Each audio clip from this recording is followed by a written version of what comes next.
আসসালামু আলাইকুম। আপনি যদি ডায়েট করে থাকেন তাহলে আজকের নাস্তা রেসিপিটি পুরোপুরি আপনার জন্য। এটা একটুও তেলে ভাজা নয়, তবুও খেতে দারুণ টেস্টি।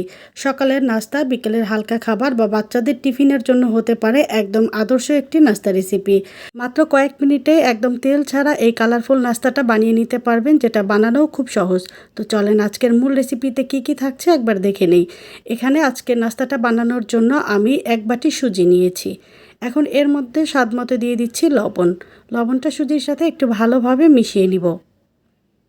মেশানো হয়ে গেলে এখানে আমি 1 কাপ নিয়েছি কুসুম গরম পানি। এখন অল্প অল্প করে পানি দিয়ে একটা ব্যাটার রেডি করে নিব।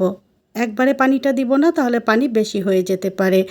অল্প কিছু উপকরণে এই নাস্তাটা তৈরি করা যায় এবং সম্পূর্ণ বিনা তেলে করা হয় বলে এই গরমের সময় নাস্তাটা খেতে কিন্তু বেশ হেলদি। দেখতেই পাচ্ছেন এখানে আমি সুজির কেমন পাতলা একটা ব্যাটার রেডি করেছি। সুজিটা আমি 10 মিনিটের জন্য রেস্টে রেখে দিব। যখন সুজি রেস্টে রাখবো তখন কিন্তু এটা ফুলে অনেকটাই বেড়ে যাবে। তাই এভাবে একটু পাতলা করে ব্যাটারটা রেডি করতে হবে। তো ব্যাটার রেস্টে রেখে ফিরে আসছি ঠিক 10 মিনিট পরে। ঠিক 10 মিনিট পরে সুজিটা ফুলে কিন্তু 1.5 গুণ হয়ে গিয়েছে। এখন আমি একটা হ্যান্ড হুইস্ক দিয়ে সুজিটাকে 1 থেকে 1.5 মিনিট একটু ভালোভাবে বিট করে নিব।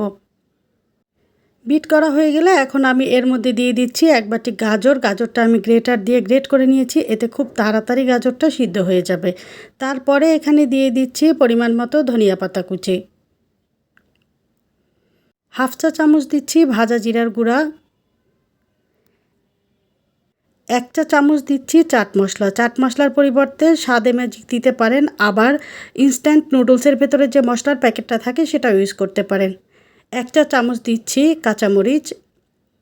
1 চা চামচ দিচ্ছি চিলি ফ্লেক্স। বাচ্চারা খেলে সেটা বুঝে এখানে ঝালটা অ্যাড করবেন। এবারে সবগুলো উপকরণ খুব ভালোভাবে মিশিয়ে নিব। দেখতেই পেয়েছেন এখানে কিন্তু খুব বেশি উপকরণের প্রয়োজন হয়নি। আর চাট মশলাটা দিলে খেতে একটু চটপটা লাগে এবং বেশ সুস্বাদু হয়। তো এখানে আমার ব্যাটারের ঘনত্বটা এখন অনেকটাই বেশি আছে। আমি আরও কিছুটা কুসুম গরম পানি এখানে দিয়ে খুব ভালোভাবে সব কিছু মিশিয়ে নিব।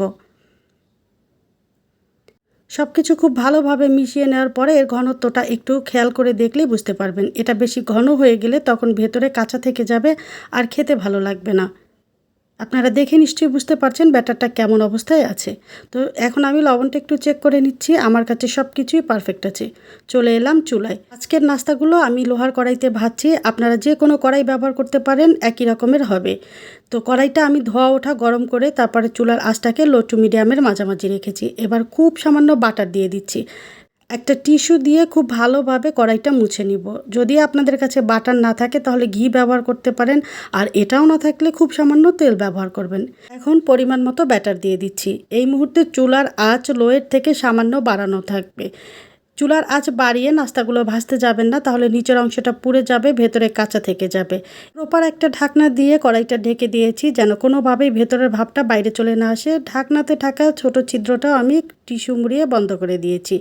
এরপর 1.5 থেকে 2 মিনিট অপেক্ষা করব। এই সময়ের মধ্যেই নাস্তাটা পুরোপুরি কুক হয়ে যাবে। খুব সহজে উঠে আসবে আর আপনি যে কোনো কড়াইতেই এই নাস্তাটা তৈরি করতে পারবেন।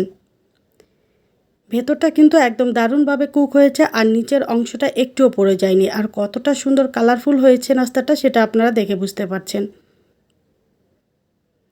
2-3টা করে নাস্তা ভাজার পরে যে টিস্যু দিয়ে প্রথমে কড়াইটা মুছে নিয়েছিলাম সেটা দিয়ে একবার করে মুছে নিলেই হয়ে যাবে। এখানে আর এক্সট্রা করে বাটার দেওয়ারও কিচ্ছু নেই। তো একই রকম করে আমি বাকি সবগুলো নাস্তা এখানে রেডি করে নিয়েছি। প্রত্যেকটা নাস্তা ভাজতেই কিন্তু 1.5 থেকে 2 মিনিট সময় লাগবে। এর মধ্যেই খুব সুন্দরভাবে নাস্তাগুলো কুক হয়ে যাবে। খুব অল্প কিছু উপকরণ আর একদম অল্প সময়ে হেলদি একটা নাস্তা তৈরি করা যায়। আপনারাও একইভাবে বাসায় ট্রাই করতে পারেন। আশা করছি আপনাদের কাছেও এই রেসিপিটা বেশ ভালো লাগবে। তো এক এক করে আমি সবগুলো নাস্তা এখানে রেডি করে নিয়েছি। কত সুন্দর লাগছে দেখতে, তাই না? একদম কালারফুল আর বেশ হেলদি একটা নাস্তা। নাস্তার ভেতরটা কেমন সুন্দর করে কুক হয়েছে সেটা আপনারা দেখলেই বুঝতে পারবেন। যে কোনো ধরনের সস বা বাটার লাগিয়ে নাস্তাগুলো খেতে পারেন। আমার কাছে তো বাটার দিয়ে খেতে অসম্ভব রকমের ভালো লাগে। আশা করি আমার আজকের রেসিপিটিও আপনাদের কাছে বেশ ভালো লেগেছে। যদি ভালো লাগে তবে রিকোয়েস্ট থাকবে লাইক, কমেন্ট এবং শেয়ার করার। আর যারা এখনও চ্যানেলটি সাবস্ক্রাইব করেননি, এমন সব মজার এবং সহজ সহজ রেসিপি পেতে চ্যানেলটি সাবস্ক্রাইব করে সাথে থাকা বেল আইকনের অল অপশনটি সেট করে রাখতে পারেন। এতে করে আপনারা আমার আপলোডকৃত সকল ভিডিওর সাথে সাথে পেয়ে যাবেন। দেখা হবে অন্য কোনো রেসিপিতে। ততক্ষণ পর্যন্ত ভালো থাকবেন। আল্লাহ হাফেজ।